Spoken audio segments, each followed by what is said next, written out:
नमस्कार प्रेक्षकांनो, मालिकेच्या आजच्या भागामध्ये आपल्याला पाहायला मिळणार आहे की नंदिनी आता जीवाला घेऊन आनंद निवासला जाणार आहे, कारण तिथे एक केस झालेली आहे. त्या केसच्या संदर्भात तिला बोलायचं आहे. त्याचबरोबर इकडे रम्याने खूप मोठा राडा केलेला आहे, डाव आखलेला आहे आणि रम्या पार्थसोबत ऑफिसला निघालेली आहे. ऑफिसमध्ये त्याची बिझनेस पार्टनर म्हणून ती जात आहे. पण मानिनी मात्र तिथे येते आणि मानिनी म्हणू लागते की तू कुठं निघालेली आहेस. तेव्हा रम्या पार्थला सांगायला लावते, पार्थला म्हणायला होते की ऑफिसला. तेव्हा पार्थ सांगू लागतो की ती ऑफिसला येणार आहे. तेव्हा मानिनीला मात्र धक्का बसतो आणि मानिनी म्हणू लागते की हे सगळं काय चाललंय. कसं आहे, पार्थ तू तिला ऑफिसला घेऊन चाललाय, पण हे सगळं काव्याला माहिती आहे का. आणि तेव्हा मात्र पार्थ शांतच झालेला आहे आणि आता त्याच्या तोंडातून शब्दच फुटत नाही, कारण जर ही गोष्ट काव्याला समजली तर काय होणार हा विचार आता पार्थ करू लागलेला आहे. इकडे आनंद निवासमध्ये आता ती जी मुलगी आहे त्या मुलाशी तिचं लग्न झालेलं आहे. ती तिचं दुःख सांगत आहे. ते म्हणजे ती म्हणत आहे की याने हिला त्याच्या गर्लफ्रेंडला आधी वचनं दिलेली होती तिच्याशी लग्न करायचं आहे म्हणून, आणि नंतर अचानक त्याने माझ्याशी लग्न केलेलं आहे.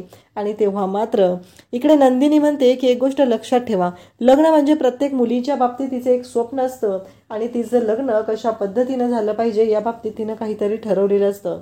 पण अचानक जर तुम्ही विश्वासघात करत असाल तर हे पूर्णपणे चुकीचं आहे.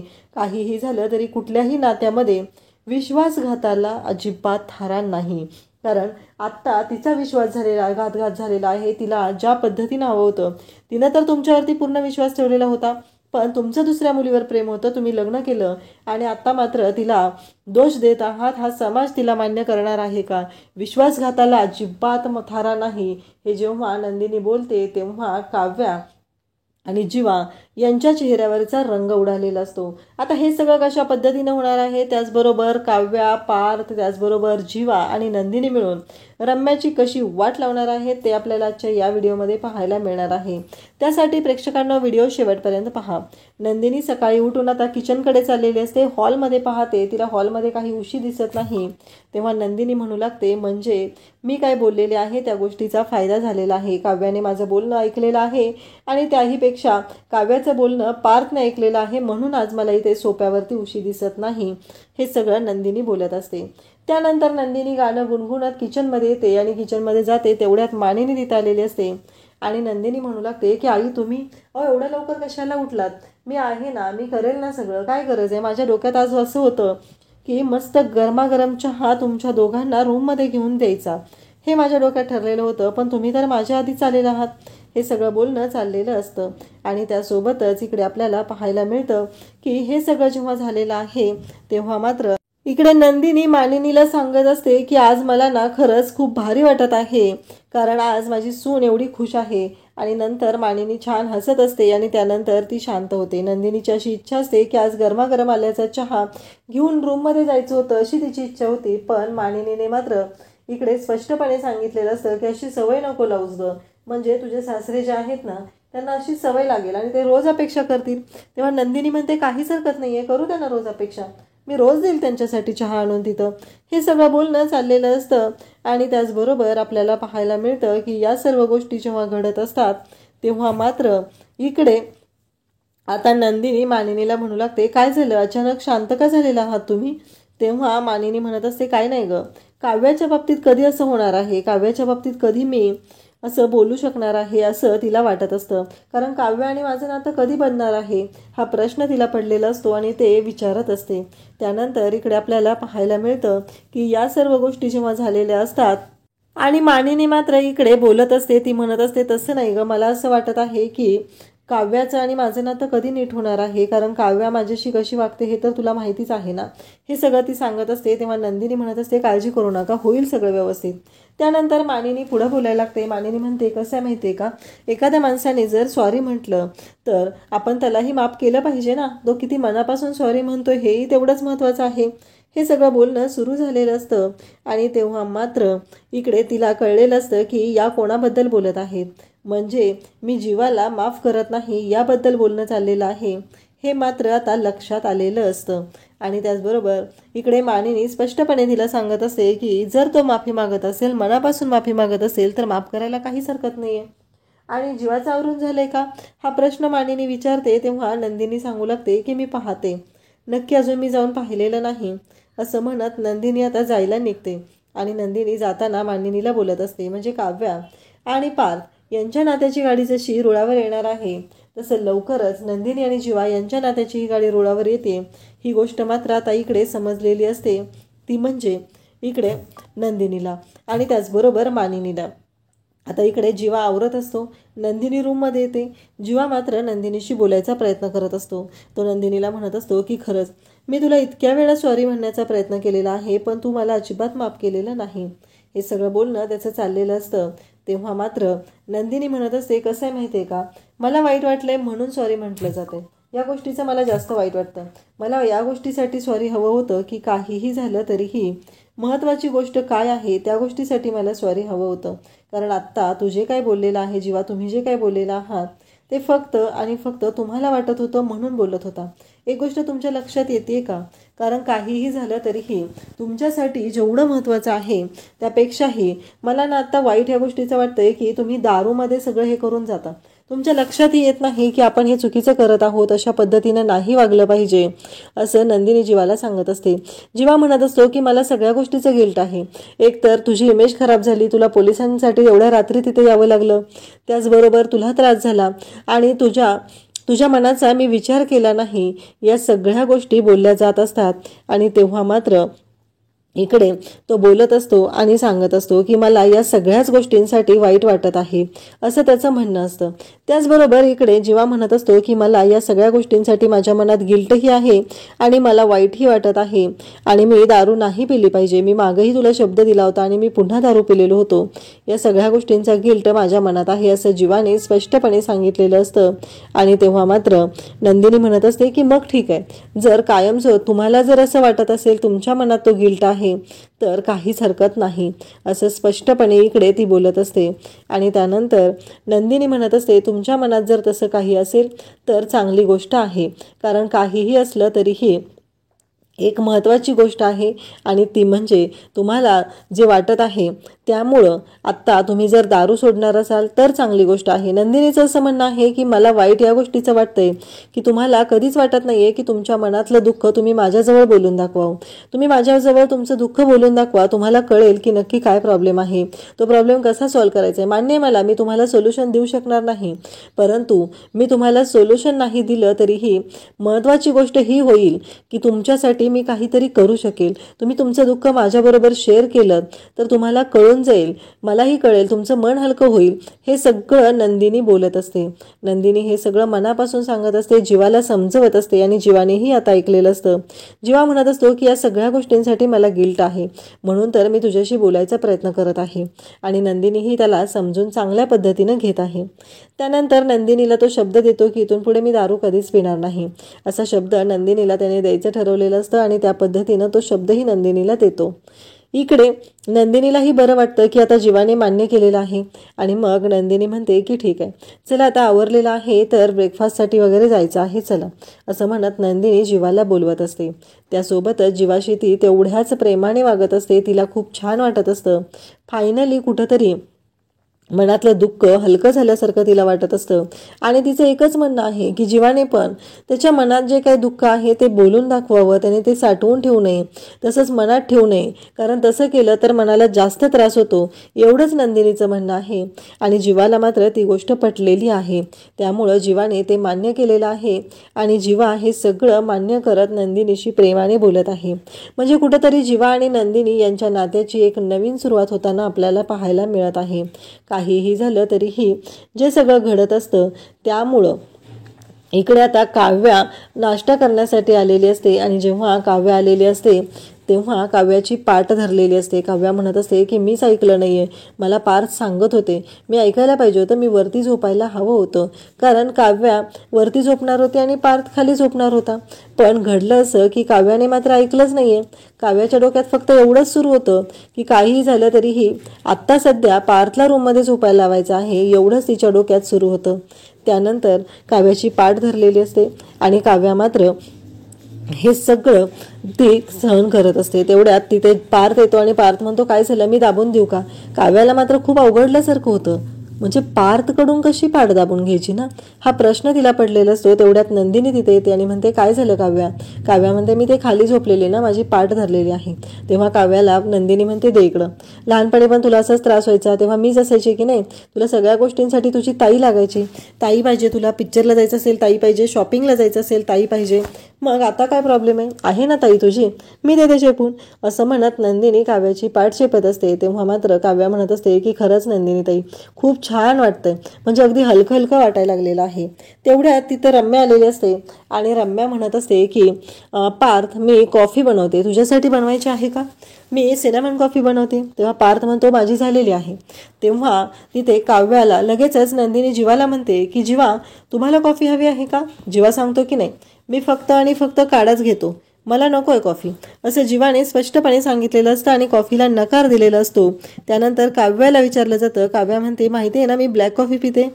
नंदिनी म्हणते माझ्यासाठी, हा पण माझा चहा झालेलाच आहे, मला नको आहे, असं नंदिनीनेही सांगितलेलं असतं. आणि त्यासोबतच इथेच वाट लावलेली असते नंदिनी, काव्या, त्याचबरोबर पार्थ या सगळ्यांनी मिळून रम्याची.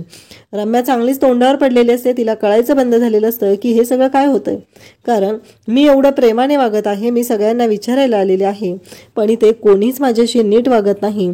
आणि या गोष्टीचा त्रास होऊ लागलेला असतो तो म्हणजे रम्याला. रम्याला ह्या गोष्टी सहन होत नसतात. तिचं म्हणणं फक्त एवढंच आहे की काहीही झालं तरीही पार्थ माझा आहे आणि तो माझाच राहिला पाहिजे, एवढं तिचं म्हणणं असतं. आणि त्यासाठी तिची वाटेल ते करायची तयारी असते आणि त्यासाठी तिने सगळ्या गोष्टी करायची तयारी केलेली असते. रम्याला तोंडावर पाडलेलं असतं. रम्याला सांगितलेलं असतं की आम्हाला कोणालाही कॉफी नको आहे, तू जाऊ शकतेस, अशा भाषेत रम्याला ठणकावून सांगितलेलं असतं. आणि मग नंदिनी काव्याला सांगते की काव्या पार्थला पोहे वाढ बरं. कारण नंदिनीने ठरवलेलं आहे की काहीही झालं तरी काव्या आणि पार्थ यांच्या नात्यामध्ये जो काय गैरसमज आहे तो दूर करायचा आहे, त्यांचं नातं व्यवस्थित करायचं आहे. कारण पार्थसारखा मुलगा शोधून सापडणार नाही असं नंदिनीला वाटत असतं आणि म्हणूनच नंदिनीनं हे ठरवलेलं असतं. आणि रम्या तिथं आता पोहे वाढायला येणार असते, पण नंदिनीने आधीच सांगितलेलं आहे की काव्या तू पोहे वाढ. त्यामुळं आता रम्या तोंडावर पडते आणि तिथून निघून जाते आणि मग हातात असलेली वस्तूची आदळापट सुरू करते. तेव्हा मात्र इकडे जीवा जो असतो, जीवाला लगेचच जीवा म्हणत असतो की कसं आहे घरात मांजर खूप झालेत ना, आणि मग ते मांजरं जे आहेत ते वस्तू पाडत आहेत. म्हणजे जीवाने सरळ सरळ इकडे नंदिनीला मांजर म्हणलेलं आहे आणि हे सगळेजण हसत आहेत. रम्याला मांजर म्हटलेलं आहे आणि इथं सगळ्यांचा हसू सुरू झालेला आहे. काव्याला मात्र इकडे नंदिनीला मात्र खूपच छान वाटत आहे, कारण रम्याची तर वाटच लागलेली असते. त्यानंतर आपल्याला पाहायला मिळतं की या सर्व गोष्टी जेव्हा घडत असतात तेव्हा मात्र इकडे नंदिनी त्याचबरोबर सगळेजण तिथं असतात. नंदिनी फोनवरती बोलत असते आणि हो आपल्याला जायचंय वकिलांकडे, या सगळ्या गोष्टी ती सांगत असते. आणि त्याचबरोबर नंदिनीचं हे सगळं बोलणं जे असतं ते ऐकल्यानंतर तिथे जीवा येतो आणि जीवा तिला विचारू लागतो की काही सिरियस आहे का. तेव्हा नंदिनी म्हणत असते की नाही तू वकिलांशी वगैरे बोलत होती, म्हणजे म्हणून मला वाटलं. तेव्हा नंदिनी म्हणते नाही ते नेहमीच आहे, एक केस आलेली आहे आनंद निवासमध्ये आणि मग त्या संदर्भात जायचं आहे आणि मग जाता जाता वकिलांनाही भेटायचं आहे, हे नंदिनी सांगत आहे. तेव्हा मात्र जीवाला खूपच छान वाटत आहे आणि जीवा म्हणत आहे चल मग मी सोडतो तुला. तेवढ्यात काव्याही तिथं आलेली असते. मग नंदिनी सांगत असते कसं माहिती आहे का, आनंद निवासमध्ये एक अशी केस आलेली आहे की एक मुलगी आहे आणि तिचं मनाविरुद्ध लग्न झालेलं आहे. हे ऐकल्यानंतर मनाविरुद्ध लग्न झालंय आणि मग मनाविरुद्ध लग्न काय झालंय हा प्रश्न पडलेला असतो. आणि मग जीवा तिला विचारत असतो नक्की काय झालेलं आहे. हे विचारल्यानंतर नंदिनी सांगत असते की हो त्या मुलीचं मनाविरुद्ध लग्न झालेलं आहे, कारण तिच्या नवऱ्याचं दुसरं कोणावर तरी प्रेम होतं आणि त्याचबरोबर तिचंही दुसरं कोणावर तरी प्रेम होतं. हे सगळं अशा पद्धतीनं झालेलं आहे असं नंदिनी सांगत असते. त्यामुळे आपल्याला तिची मदत करायला गेलं पाहिजे असं नंदिनीचं म्हणणं असतं. आणि त्यासोबतच नंदिनी म्हणत असते की म्हणूनच मला तिकडे जायचं आहे. तेव्हा इकडे काव्या येते आणि काव्या म्हणत असते नंदिनी ताई खरंच ती मुलगी किती लकी आहे ना गं. आणि त्याचबरोबर हे सगळं जे घडत आहे तिच्यासाठी खूप चांगलं आहे. आपलं पण असंच झालं ना, पण आपल्या मदतीला नाही कोणी आलं. तेव्हा नंदिनी म्हणते तिची गोष्ट आणि आपली गोष्ट वेगळी आहे काव्या. काव्या म्हणते वेगळी म्हणजे? नंदिनी म्हणते की अगं तिचं ऑलरेडी दुसरं कोणावर तरी प्रेम आहे म्हणून हे सगळं झालेलं आहे. आपल्या बाबतीत तसं नाही आहे, आपलं लग्न परिस्थितीमुळे झालेलं आहे. काव्याला आता नंदिनी समजवायचा प्रयत्न करत असते, पण काव्याला मात्र ह्या गोष्टी ऐकूनच घ्यायच्या नसतात. काव्याचं असं म्हणणं आहे की नाही, काहीही झालं तरीही आपल्या बाबतीतही तसंच झालेलं आहे असं काव्या ठणकावून सांगत असते. तेव्हा नंदिनी म्हणते की काव्या नक्की काय म्हणायचं आहे तुला, तुझ्यामध्ये काय प्रॉब्लेम आहे ते सांग बरं, असं काव्याला बोलत असते. तेव्हा काव्या म्हणत असते की तसं नाही आहे, म्हणजे विचार कर ना तू नंदिनी ताई, आपल्या बाबतीत पण असंच झालं, पण आपल्याला नाही कोणी समजून घ्यायला आलं. तेव्हा नंदिनी म्हणते की हे बघ काव्या, तुझा काहीतरी गैरसमज होतोय. आपल्या बाबतीत असं काहीही झालेलं नाही, कारण आपलं कोणावरती प्रेम नव्हतं असं नंदिनी स्पष्टपणे सांगत आहे. आणि त्याचबरोबर नंदिनी म्हणत आहे की काहीही झालं तरीही हे सगळं जे काही चाललेलं आहे त्यामुळं जर तुला असं वाटत असेल, पण तसं नाही आहेस ना. मग नंदिनी जेव्हा म्हणत असते तेव्हा काव्या म्हणते की आहे, माझंही प्रेम होतं. तेव्हा मात्र नंदिनी आणि काव्या दोघीही पाहत राहतात. नंदिनी म्हणते मग मला का सांगितलं नाहीस कधी, तुझं प्रेम होतं तर माझ्यापासून का लपवून ठेवलेलं आहे, असं नंदिनी काव्याला विचारत असते. आणि तेव्हा मात्र इकडे काव्या म्हणते की होतं माझंही प्रेम. तेव्हा नंदिनी म्हणते मग तेव्हाच का सांगितलं नाही, तुझं प्रेम होतं आणि मला सांगितलं नाही, मस्करी करतेस ना तू माझी. तेव्हा काव्या म्हणते की नाही ताई, मी मस्करी नाही करते. जीवाही तिथंच उभा असतो, जीवालाही धक्का बसलेला असतो की आता ही काव्या नक्की काय बोलणार आहे हा प्रश्न पडलेला असतो. तेवढ्यातच नंदिनी म्हणते की चला आपल्याला निघायला पाहिजे, आपल्याला उशीर होतोय. तेव्हा काव्या म्हणते मी पण येऊ का, मला पण तिकडंच काम आहे. तेव्हा नंदिनी म्हणते ठीक आहे चालेल, काहीच हरकत नाही आहे. म्हणून आता काव्या ही नंदिनीसोबत जायला निघते. इकडे पार्थ ऑफिसला जाण्यासाठी आवरत असतो आणि तिथे आलेली असते ती म्हणजे रम्या. रम्या तिथे येते आणि पार्थशी बोलायचा प्रयत्न करत असते. पार्थ म्हणत असते तू इथे का आलेली आहे. पार्थने स्पष्टपणे नकार दिलेला आहे, पार्थने स्पष्टपणे सांगितलेलं आहे. रम्या म्हणत असते की पार्थ मला तुझ्याशी बोलायचं आहे. तेव्हा पार्थ म्हणतो पण मला तुझ्याशी बोलायचं नाही आहे, तुझं जे काही वागणं चाललेलं आहे ना ते मला अजिबात आवडलेलं नाही. तू जो काय राडा घातलेला आहे त्याच्यामुळे आईबाबांना किती त्रास झाला आहे. तेव्हा रम्या म्हणते की पार्थ तूही मला समजून घेणार नाहीस का, अरे तू विचार कर ना, कारण या सगळ्यांनी माझ्यावरती जे बंबार्डिंग केलेलं होतं, एवढा चांगला मुलगा म्हणजे मला नाही करायचं रे पार्थ लग्न, म्हणजे विचार कर ना, माझ्यासमोर मामा मामींनी आणून ते स्थळ ठेवलं आणि मला सांगितलं की लग्नासाठी तयार हो, पण मी नाही होऊ शकत, मी दुसऱ्या कोणाचा नाही विचार करत, कारण मी मोहन झालेली आहे, म्हणून मी लगेच कोणाची लग्न नाही करणार ना. माझ्याशी आईही नीट बोलत नाही आहे, मावशी काकाही नीट बोलत नाही आहे. त्या गोष्टीनंतर काव्या आणि नंदिनीने माझ्याशी संवाद साधण्याचा प्रश्नच येत नाही, तूही नीट बोलत नाही आहे, मी नक्की काय करू, असे अनेक प्रश्न आता रम्याला पडलेले असतात. आणि रम्या बोलत असते. रम्या म्हणत असते मी तुझ्याशी दुसऱ्याच गोष्टीविषयी बोलायला आलेले आहे. तेव्हा मात्र पार्थ म्हणत असतो नक्की काय बोलायचं तुला, बोल पटकन, असं तो सांगत असतो. तेव्हा मात्र इकडे रम्या म्हणत असते की तुला आठवते का, तू मला बोललेला होता, तू मला शब्द दिलेला होता, तू मला म्हणालेला होता की तू मला पार्टनर करून घेणार आहे बिझनेसमध्ये. तेव्हा इकडे पार्थ म्हणत असतो की त्यावेळची परिस्थिती वेगळी होती, आता ते नाही करू शकत मी, पार्थने स्पष्टपणे सांगितलेलं असतं. तेव्हा मात्र इकडे रम्या म्हणत असते म्हणजे आता का नाही करू शकत, असं रम्याचं म्हणणं आहे. तेव्हा मात्र पार्थ सांगत असतो की त्यावेळची परिस्थिती वेगळी होती. नंदिनी म्हणते की हे बघ पार्थ, आत्ताची परिस्थिती आणि त्यावेळची परिस्थिती यामध्ये काहीही बदल झालेला नाही, सगळं पहिल्यासारखंच आहे. तेव्हा पार्थ म्हणतो की हे सगळं तुला वाटतंय, पण मला नाही वाटत ना, कारण हे सगळं पहिल्यासारखं नाही आहे, याच्यामध्ये खूप बदल झालेले आहेत, असं पार्थ स्पष्टपणे तिला सांगत असतो. आणि तिला म्हणत असतो की तुला जे काय वाटत आहे तसं काहीही घडणार नाही. परंतु रम्या म्हणत असते मी तुला खरं सांगते पार्थ, त्या दिवशी जे घडलेलं होतं ते सगळं मी मुद्दामून केलं होतं, त्या मुलाला मी नकार देऊ शकत नव्हते, कारण त्याच्यामध्ये नाकारल्यासारखं काहीच नव्हतं आणि त्यामुळं मला हे सगळं करावं लागलेलं आहे, असं रम्या पार्थला सांगत असते.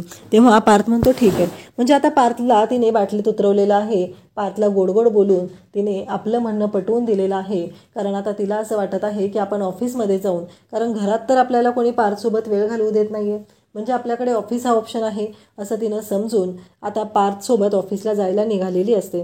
तर प्रेक्षकांना उद्याच्या भागात आपल्याला पाहायला मिळणार आहे की ती पार्थसोबत निघालेली असते, पार्थसोबत जात असते, परंतु तिथे मानिनी येते छान तयार होऊन, अशी रम्या ऑफिसला जायला निघालेली आहे. मानिनी तिथं आलेली असते आणि मानिनी तिथे येते आणि म्हणते तू कुठं निघालेस.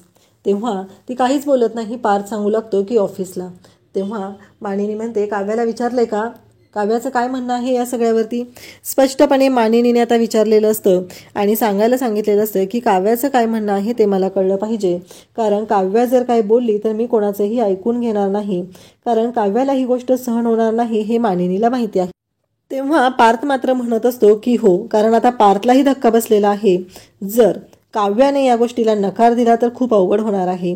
इकडे जीवा, काव्या त्याचबरोबर नंदिनी आलेले आहेत आणि तिथं बोलणं सुरू झालेलं असतं. ती मुलगी सांगत असते की याने मला फसवलंय, कारण याने माझ्याशी फसवणूक केलेली आहे आणि त्याचं दुसरं कोणावर तरी प्रेम होतं आणि माझ्याशी लग्न केलेलं आहे. एका मुलीला वचनं दिलेली आहेत आणि माझ्यासोबत असं वागलेलं आहे. तेव्हा नंदिनी म्हणते मुलींसाठी लग्न म्हणजे एक स्वप्न असतं, त्यांच्यासाठी तो खेळ नाही, कारण तुम्ही असं कोणालाही फसवू शकत नाही, कोणाचाही विश्वासघात करू शकत नाही, कारण काहीही झालं तरीही ज्या पद्धतीने तुम्ही वागलेले आहात ते पूर्णपणे चुकीचं आहे. नात्यामध्ये कोणतीही गोष्ट सहन केली जाऊ शकते, पण विश्वासघात मात्र कधीच सहन केला जात नाही, एवढं लक्षात ठेवायचं आहे. कोणत्याच नात्यामध्ये विश्वासघात हा सहन केला जाणार नाही आणि काहीही झालं तरीही या सगळ्या ज्या गोष्टी आहेत त्या मात्र खूपच भयानक आहेत असं नंदिनीचं सांगणं असतं आणि नंदिनी हे स्पष्टपणे बोलत असते. नंदिनी सांगत असते आणि त्या मुलालाही ठणकावून जाब विचारत असते आणि नंदिनीचं हे बोलणं ऐकून मात्र सगळ्यांनाच आता धक्का बसलेला आहे, कारण काहीही झालं तरीही नात्यामधला विश्वासघात कधीच सहन होणार नाही हे स्पष्टपणे नंदिनीनं सांगितलेलं आहे.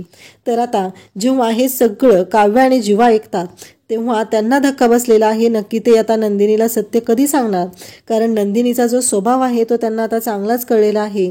नंदिनी जेव्हा सगळ्या गोष्टी चांगल्या असतात तेव्हा चांगल्याच पद्धतीनं वागत असते, पण जर एखादी गोष्ट चुकत असेल तर त्यावेळेस त्यांना हे ठणकावून सांगायचं काम नंदिनी करत असते. वाटलंच हात उचलायची गरज पडणार आहे तर त्यावेळेस ती हातही उचलायला मागे पुढे पाहत नाही, हे आपल्याला पाहायला मिळतं. अशाच अपडेटसाठी चॅनलशी कनेक्टेड राहा. थँक्यू.